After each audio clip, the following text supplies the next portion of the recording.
You stand at a bathroom sink on a quiet Tuesday morning, reach out, and turn a small brass tap.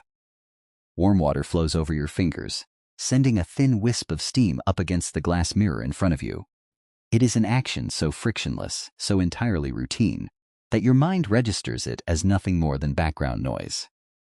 But that simple, gentle warmth on your skin rests on an immense, delicate equilibrium, a planetary thermal flywheel powered by a nuclear furnace floating 93 million miles away in the dark.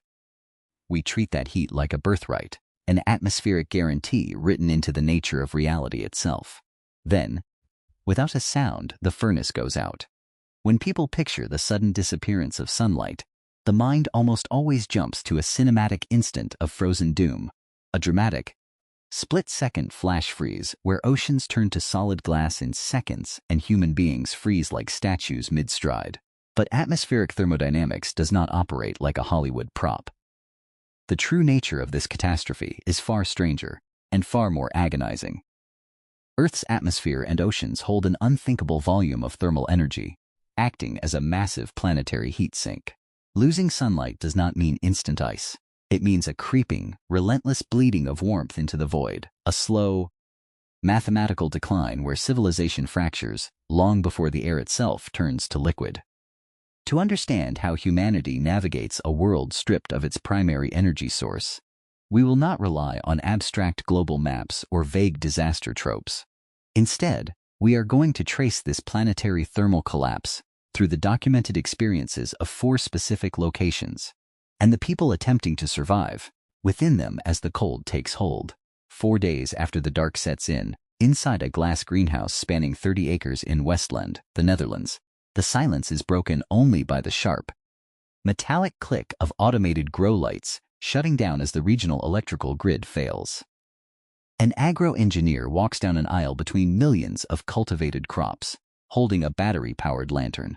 The air inside the glass enclosure smells intensely of wet soil and rotting green stems. Photosynthesis is not merely a biological preference. It is a hard chemical requirement. Without a continuous flux of photons striking chlorophyll molecules, the microscopic machinery inside plant cells cannot split water or synthesize glucose. The process halts instantly. Within 96 hours, delicate agricultural species begin to rot at the cellular level. He kneels, reaching into a raised planter, and touches the stem of a crop. The leaf turns dark, loses its structural tension, and falls limply into a bed of soil that is already stiffening into frost. It is the first stage of biological collapse, the base of the terrestrial food web dissolving in real time, long before the snow ever falls.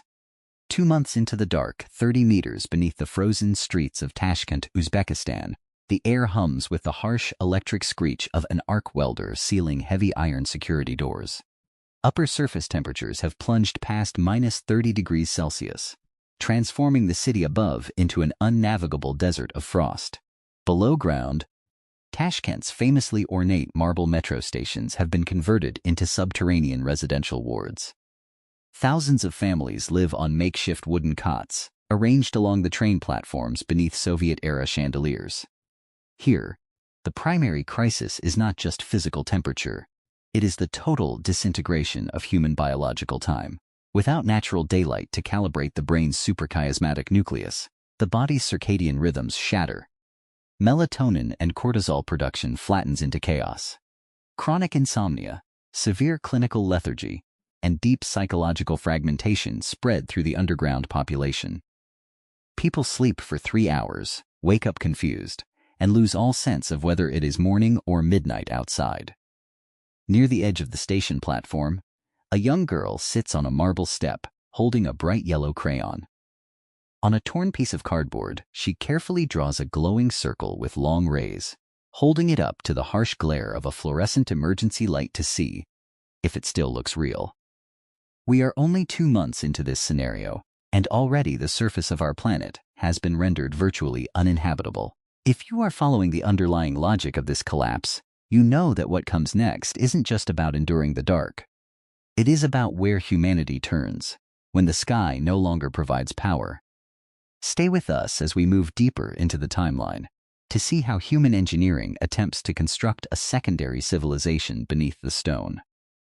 To understand how human survival becomes possible deep beneath the freezing surface, consider a mechanical device sitting in almost every kitchen on Earth today: your home refrigerator. A refrigerator does not magically create coldness. It uses a closed loop of chemical refrigerant to absorb thermal energy from inside an insulated box and pump that heat out through coils on the back, dumping it into your kitchen. Deep subterranean survival vaults operate on the exact same thermodynamic heat pump principle, but inverted on a planetary scale. Instead of dumping heat into a room, engineering systems drill miles into the Earth's crust to tap into superheated rock formations warmed by the natural radioactive decay of uranium, thorium, and potassium in the Earth's mantle. Water is pumped down into these deep boreholes, absorbs the immense thermal energy of the planet's interior, and returns to the surface as high-pressure steam. This steam drives turbines to generate continuous electricity while venting excess heat directly into insulated underground living spaces.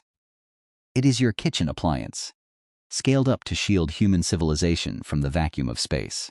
1 year into the endless night, a technician stands on a metal gantry inside a newly excavated basalt cavern in Rotorua, New Zealand, watching a high-pressure geothermal steam turbine spin at 4,000 revolutions per minute. Outside the cavern vault, surface temperatures sit at a staggering -80 degrees Celsius. The atmosphere above has grown dry and thin as atmospheric moisture freezes out into a permanent layer of surface frost. But down here, inside the volcanic geology of New Zealand's Taupo volcanic zone, humanity has found an alternative engine. She wiggles her fingers inside heavy thermal gloves and looks through a thick quartz viewing window into an adjacent agricultural bay. Inside, multi-tiered vertical hydroponic racks are flooded with intense pink and blue light from high-efficiency LED arrays. Genetically resilient dwarf wheat and spirulina algae thrive in sterile, nutrient-rich water solutions. The community above ground is gone, but 3 miles down, 4,000 people eat fresh food, breathe oxygen scrubbed by chemical bioreactors, and live inside a steady, engineered climate powered entirely by the Earth's internal hearth. She wipes a thin bead of condensation off the glass window, watching a robotic arm harvest a tray of green shoots in a room carved out of dead volcanic stone. 5 years after the sun went out, deep within a cliffside cave complex high in the Himalayas, in Ladakh, India, an old keeper walks slowly down a narrow stone corridor cut directly into the mountain bedrock. The surface of the planet above is a silent frozen wasteland. The upper layers of the oceans have frozen into ice sheets, hundreds of meters thick, locking the world's coastlines in permanent stasis. Surface libraries, cities, and monuments are buried beneath snow and dry ice. But inside this mountain sanctuary, insulated by hundreds of feet of granite, a small community preserves what remains of human culture. When a foundational condition of existence is stripped away, human spirituality and memory undergo a profound evolutionary shift. The sun is no longer an everyday background utility. It has transformed into a legendary, almost mythical artifact of the ancient past. In the quiet darkness of the sanctuary, the keeper reaches out and runs his palm over an intricate stone relief carved into the mountain wall. A sunburst wheel with 12 radiating spokes. The raised edges of the stone have been polished smooth by the touch of hundreds of hands over 5 years, each person seeking a physical connection to a star they will never see with their own eyes again. When we contemplate a world without sunlight, our initial instinct is to feel an overwhelming sense of fragility, to view human life and Earth itself as delicate temporary threads easily snapped by a cosmic accident. But when you examine the deeper physics of this scenario, an entirely different truth emerges. Geologists and planetary scientists know that Earth is not merely a passive rock warmed by an external light bulb. Deep beneath the frozen crust, our planet generates its own immense internal heat, producing tens of terawatts of energy continuously through primordial thermal, retention, and radioactive decay. Deep on the ocean floor, beneath miles of solid surface ice, hydrothermal vents continue to spew superheated, mineral-rich water into total darkness. Around these vents, complex ecosystems of tubeworms, deep-sea crabs, and chemosynthetic bacteria flourish without ever receiving a single photon from the sun. They rely entirely on chemical energy, proving that life on Earth was never completely dependent on our star to begin with. The macro twist of this hypothetical scenario is that losing the sun does not reveal how fragile we are. It reveals where our true foundation lies. Sunlight funded the rapid, beautiful expansion of life across the surface of the planet. But when the surface becomes uninhabitable, humanity does not vanish. We simply retreat into the deeper, older, and far more durable thermodynamic systems of the Earth itself. We discover that civilization was never just built on the light above us, but on our ability to understand, adapt to, and harness the energy hidden beneath our feet. The next time you step up to a sink, reach out your hand and turn a small brass tap. Take a brief moment to feel the warm water running over your skin. Watch the thin wisp of steam rise slowly against the glass mirror in front of you.